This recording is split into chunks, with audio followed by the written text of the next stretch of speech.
Convidamos agora ao palco o senhor Pedro Henrique Parente, prático da Zona de Praticagem do Ceará e diretor de operações da Ceará Marine Pilots, para apresentar sua palestra intitulada Treinamento no MPI.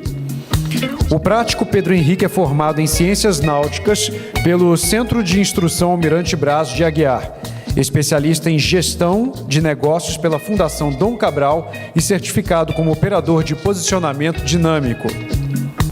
Boa tarde a todos, autoridades, colegas brasileiros e estrangeiros. O diretor Portos pediu para eu fazer essa apresentação a respeito desse treinamento que eu fiz no MPI. Por que eu tive interesse de fazer esse treinamento? Existe uma tendência mundial de crescimento de navios, todas as vezes a gente fala isso, todos os vídeos falam isso, e nos últimos anos ela vem com mais força com relação aos navios containeiros. O porto que eu sou prático hoje em dia é os dois portos, eu sou da ZP5 e os portos principais lá são Mucuripe e Pecém. E existe muita... Fala-se muito a respeito da posição geográfica do Pecém e de como ele teria vantagens para se tornar um hub port, especialmente depois que fizeram essa última obra no Canal do Panamá, que aumentou, inclusive, o tamanho desses navios containeiros que poderiam passar pelo Canal do Panamá. Esses navios chamados de Very Large Containers e ULCVs, né? ULCVs. Aí eu vou passar aqui para falar sobre o MPI. Os tópicos aqui da minha palestra serão esses aqui. Instalações e recursos do MPI, os novos grandes containeiros e os acidentes que ocorreram e os aspectos de destaque dos ULCVs. Essa última parte aqui, eu tirei algumas informações dos slides lá do treinamento do MPI e vou compartilhar com os senhores aqui. Primeiro, onde fica o MPI? Fica em Nova Orleans, nos Estados Unidos, e na verdade ele fica numa cidadezinha pequenininha chamada Covington, que na verdade não é Nova Orleans, né? É Louisiana, no estado de Louisiana, e a cidadezinha em Covington é cerca de 1 hora do aeroporto. Até comentar para os senhores que tiverem interesse de fazer lá, eu sugiro que marquem o shuttle, né, o transporte, antecipadamente, porque eu só consegui chegar lá na 3ª tentativa de aplicativo. Aí a fachada da sede administrativa do MPI. Aí é a sala de apresentação, de briefing, onde a gente teve aulas expositivas. Aí a gente tem o prático Lauri, eu e o prático Tomás, de São Francisco do Sul, eu da ZP5, né, Fortaleza, Ceará, e o Tomás, que é prático em Pernambuco. Aqui é o simulador que eles têm lá, o simulador virtual que eles têm lá no MPI. É um simulador da Kongsberg, não é um simulador Full-Mission, como aqueles que vocês viram na apresentação do Luiz Antônio. Esse é um simulador part-time.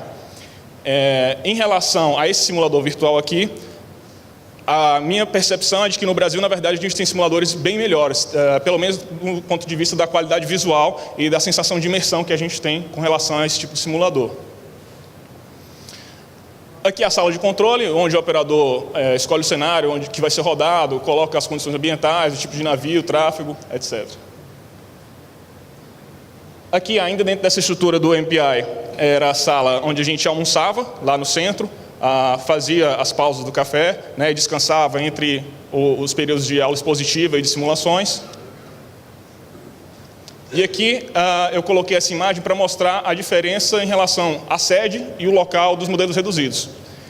Esse curso que a gente fez foram, na verdade, 2 dias de simulação virtual e aulas expositivas, onde foram apresentadas as diferenças e as percepções que eles tinham a respeito das diferenças desses navios containeiros ultra grandes com relação aos navios convencionais, containeiros também.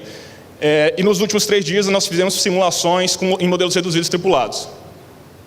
A distância da sede até o Managed Model Site, que é chamado de Port Santa Maria, é de cerca de 25 milhas, ou 25 quilômetros, e a gente gastava aí em cerca de 30 minutos por dia para ir e 30 minutos para voltar. A nossa rotina, como o Luiz Antônio estava explicando lá, vou falar um pouco da rotina. Basicamente, a gente saía do hotel, tomava o café da manhã por volta de 7 horas da manhã, 7h30 saía e chegava em torno de 8 horas no local. Aí fazia os treinamentos, tinha as aulas expositivas, os briefings sobre como seriam as manobras. A gente almoçava, fazia algumas manobras, tinha os debriefings e aí almoçava. E aí depois, novamente, briefing, manobra, debriefing e aí finalizava o dia. Aqui é uma foto aérea aqui do local, né? E eu vou marcar cada um dos locais aqui para falar sobre cada uma das regiões. Ali em cima era a sala principal. Aqui, a gente vai aqui na mesa aqui, alguns conselheiros técnicos, que é o prático Ralph de Salvador, o prático Hans de Pernambuco, Takimoto de Salvador também, o Lauri, que era da minha turma, nesse período que a gente ficou lá, de São Francisco do Sul, e o prático Alexander, que é também de Pernambuco. Em pé ali é o George Berkeley, que é o responsável pelo MPI. Nessa sala que eu acabei de mostrar, era onde eram feitas essas exposições que eu falei, de briefing, que manobras que a gente ia fazer, e depois os debriefings. E também nesse local era onde a gente almoçava nos 3 dias que a gente foi para o Managed Model Site. Aqui basicamente era a garagem dos barcos. Como o Luiz Antônio estava falando, esses modelos reduzidos, eles são feitos na escala de 1 para 25. Isso significa que as velocidades com que as coisas acontecem nos modelos reduzidos são 5 vezes superiores com relação ao que acontece na vida real, com os navios reais. E, de fato, tanto o MPI como o Luiz Antônio falou, a gente demora um tempo para se adaptar, para adaptar nosso modelo mental, que é calibrado para navios, para modelos. Depois que isso é feito, de fato, a gente consegue perceber a resposta do navio, a resposta do modelo, que é muito semelhante, de fato, ao que a gente espera do navio. Mas demora um tempo para se adaptar. E a gente gastou pelo menos um dia para fazer isso aí. Esse aí é o modelo Houston, que foi desenvolvido para atender uma demanda lá dos práticos americanos, para ver uma situação de dragagem em relação a um terminal de contêineres que eles têm lá no Texas. Esse navio representa um navio de 366 metros, esse navio que estava ali, o Houston. Esse outro modelo, lá no MPI, eles têm 3 modelos, basicamente, de navios, apenas 3. O primeiro, que é o Houston, que eu acabei de mostrar. Esse, que é um graneleiro Suezmax em condição de carga parcial. E esse outro, que é um navio tanque Suezmax, mas já em condição de carga total, even keel.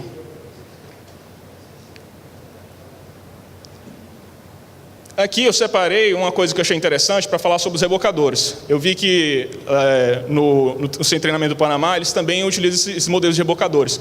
Mas alguns centros, como Ilaua e Port Revel, eles utilizam impelidores laterais, tanto proa e popa, para simular o que seria a atuação do rebocador. E essa solução que eles implementaram lá, e eu também vi em relação ao Canal do Panamá, achei bastante interessante, porque permite que a gente veja, de fato, o comportamento que o rebocador tem, dificuldade que esse rebocador teria para fazer esse tipo de manobra. A gente também teve a oportunidade de fazer manobras diferentes, utilizando modo direto, assim como o Luiz Antônio falou, com relação ao treinamento que eles fizeram lá no Panamá. Aí aqui eu separei só algumas regiões para falar o que a gente fazia com relação à geografia do lago. Essa região que eu separei em vermelho aí, basicamente a gente simulou situações de roda-roda, interações entre navios, interações entre bancos, interações de ultrapassagem. Aqui embaixo, esses outros locais aqui eram pontos que a gente simulava tanto giro, back and filling, como o Luiz Antônio falou, atracações, desatracações, manobras diversas nesses pontos aí em vermelho. Esse ponto aqui era o local onde a gente fazia os treinamentos de giro do navio, fazer uma curva em U, em um local fechado, que eles chamam de Horseshoe Maneuver, que basicamente é uma manobra que a gente não tinha condições de fazer usando apenas máquina e leme do navio. A gente ou tinha que usar o ferro, máquina e leme, ou tinha que usar rebocador, máquina e leme. Só máquina e leme a gente tinha muita dificuldade de conseguir fazer isso aí. É muito difícil conseguir fazer essa manobra, especialmente se tivesse alguma condição de vento, sem o auxílio de outros meios, como o ferro ou como o rebocador. Essa parte do lago, que na verdade eu selecionei só o círculo, mas na verdade é todo esse pedaço que está aí separado por esse monte de terra, é na verdade uma parte do lago que o MPI tem condição de customizar para quem vai fazer treinamento lá. O pessoal de Santos mandou várias turmas lá para analisar uma situação específica do navio 366, que está previsto também que vá para o Porto de Santos. E aí ele tem condição de simular tanto a questão de águas rasas, quanto posicionamentos geográficos específicos que você queira fazer. Nas outras partes do lago, a gente não tem essa relação, essa possibilidade de treinar águas rasas. A relação profundidade sobre o calado do navio é superior a 1,5, então a gente não tem esse efeito de águas rasas. Nessa parte customizada, isso é possível de ser realizado, mas tem que ser combinado previamente. Aí aqui esse slide é para falar um pouco sobre esse crescimento dos navios containeiros que a gente está falando aí. No Brasil, como até o Porto falou, a gente já teve navios de até 340 metros em alguns portos, mas tem a expectativa de que os 366 comecem a vir para cá. O 366 está nessa classe aí do New Panamax, que são os grandes navios que até esse tamanho de navio já passa pelo novo canal do Panamá. E essa classe de navio abaixo, ela não vem para o Brasil e não se tem expectativa por enquanto, porque, na verdade, esses navios estão sendo empregados no tráfego leste-oeste, que é o tráfego principal de navios, né? Que é ali a Ásia, a Europa e Estados Unidos. Aí aqui eu vou começar algumas partes que eu gostaria de destacar, que eu tirei das apresentações que o George tinha separado com relação à experiência que eles tiveram sobre treinamento de navios containeiros muito grandes. Um dos principais fatores é o deslocamento, é um problema. Porque aí o pessoal fala que não, aumentou só um pouco, 30 metros, não faz tanta diferença. Faz muita diferença, porque o deslocamento aumenta muito. E isso é um fator que talvez esteja sendo subestimado. Ultra-large container ships estão encalhando, apresentando problemas de controle em diferentes locais do mundo. O aumento do número de incidentes com esses navios, mesmo com práticos a bordo. E há a possibilidade de que os práticos estejam subestimando as diferenças presentes nesse tipo de navio ou assumindo falsas premissas. Esse comentário aí foi do George, eu só fiz copiar e traduzir para cá. Aí aqui alguns exemplos de acidentes que ocorreram aí, o CSL Indian Ocean, que encalhou na Alemanha em 2016, o CMA-CGM Vasco da Gama, que encalhou no Reino Unido em 2016 também, o Júpiter, que encalhou na Bélgica, acho que muitos até dos senhores receberam aquele videozinho do AIS que mostrava 10 rebocadores puxando para um lado para o outro, tentando desencalhar o navio. E uma colisão que ocorreu no sul do mar da China. Eu vou tirar um comentário aqui que eu vi com relação àquele encalhe do Vasco da Gama. O Don Cockrell, que é o secretário dos práticos do Reino Unido, falou que eles receberam considerável treinamento para receber os ULCVs, mas mesmo assim, menos atenção foi dada à chegada desse tipo de navio container do que quando começaram a vir os navios VLCCs algumas décadas atrás. O Steve Clinch, que é do MAB, que é o Marine Accident Investigation Branch, que é a agência governamental do Reino Unido que investiga esse tipo de acidente, e o Don Cockrell concordaram no seguinte sentido, de que mais treinamento de atualização é necessário. Isso ele estava falando para os práticos do Reino Unido, mas eles são uma referência e acho que isso aí se aplica para todos. O número de ULCVs está aumentando, foram construídos em 2017, 10 construídos em 2017, 54 em 2018 e tem mais encomendas de navio para os próximos anos. O que podemos fazer? Evitar ou controlar as seguintes situações: segmento longitudinal excessivo devido ao deslocamento, tráfego ou encontros, controlar ou evitar tráfegos e encontros, reduzindo o risco em caso de perda de controle do navio. Evitar ou controlar efeitos de interação com bancos e canais que podem levar à perda de controle do navio. E evitar ou controlar a deriva excessiva do navio, que é o que a gente chama de boca virtual ou swept path. Aspectos de destaque que foram destacados lá na apresentação, alguns aspectos em relação a esse navio, especialmente comparativos aqui. Aqui eu vou comparar o tamanho do leme de um navio de um container de 96 mil teus, que já é um navio grande, você vai ver ali pelas dimensões, e um navio de 3.600 teus. Os dois navios sendo da Maersk. Um navio tem cerca de isso aqui é uma comparação entre a área do leme sobre a área molhada do navio. E aí que você vê que o navio menor, ele tem uma área do leme sobre a área molhada de 2,5%, que é acima da média para um tamanho de leme. E no caso do navio maior, do container de 3.600 teus, ele tem uma área de leme de 1,6%, que é a área do leme sobre a área molhada de 1,6%, ou seja, abaixo da média do que seria normal para o tamanho de leme em relação à área molhada. Outra comparação agora aqui sobre manobrabilidade. Ele compara o navio da Maersk de 8.500 teus, que é um navio grande já container, com o Maersk Edinburgh, já um navio de 3.600 teus. Ele mostra ali que a taxa de guinada do navio, isso aqui lá em cima foi o parâmetro inicial. Durante 2 minutos, ele colocou o leme para Boreste com 10 graus. E o resultado que ele teve no navio conteneiro menor, de 8.500 teus, foram 6 graus por minuto de taxa de guinada.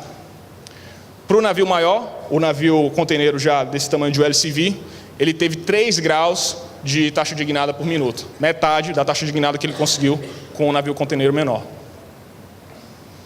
Outro aspecto importante aqui é a visibilidade desse tipo de navio. A gente está ali, um navio desse carregado, tem uma zona cega, né? Um blind zone de 422 metros. Apesar de os construtores, os engenheiros navais terem deslocado o passadiço, né? E o passadiço do navio mais avante, mesmo assim ele tem uma zona de exclusão muito grande aí na faixa de 422 metros. E é muito difícil você conseguir visualizar quando você está em condições de restrição geográfica, até o próprio entorno.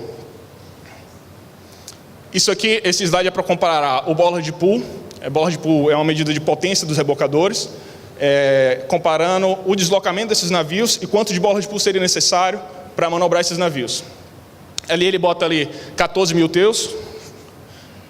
Para 14.000 teus seriam cerca de 190 toneladas de bollard pull. E aqui para... consigo ler isso aqui. 5.000 teus, cerca de 130 toneladas de bollard pull. 9.000 teus, desculpa. Cerca de 130 toneladas de bollard pull. Esse outro slide é para falar sobre a força lateral que o vento exerce no navio, dependendo da área vélica do navio. Aí, aqui tem a área vélica de 14.000 metros quadrados, que é mais ou menos a área vélica que o navio de 3.800 teus tem. E um navio menor, com um container menor de 6.000 metros quadrados de área vélica.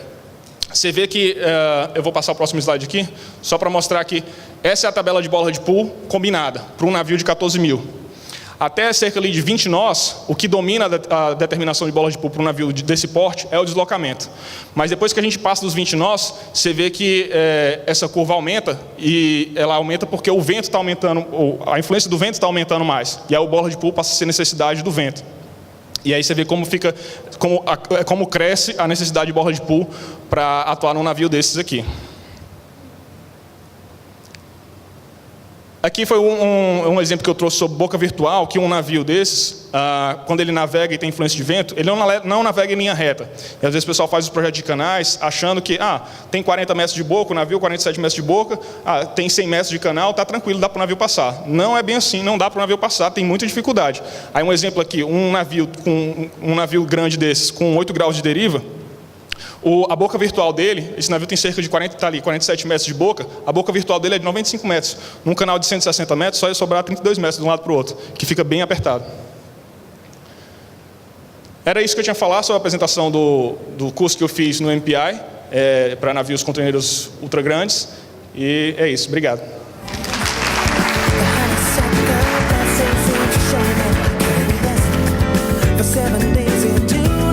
Senhor Pedro Henrique Parente, muito obrigado por sua apresentação e convidamos o prático João Bosco para materializar este momento tão especial para a praticagem do Brasil.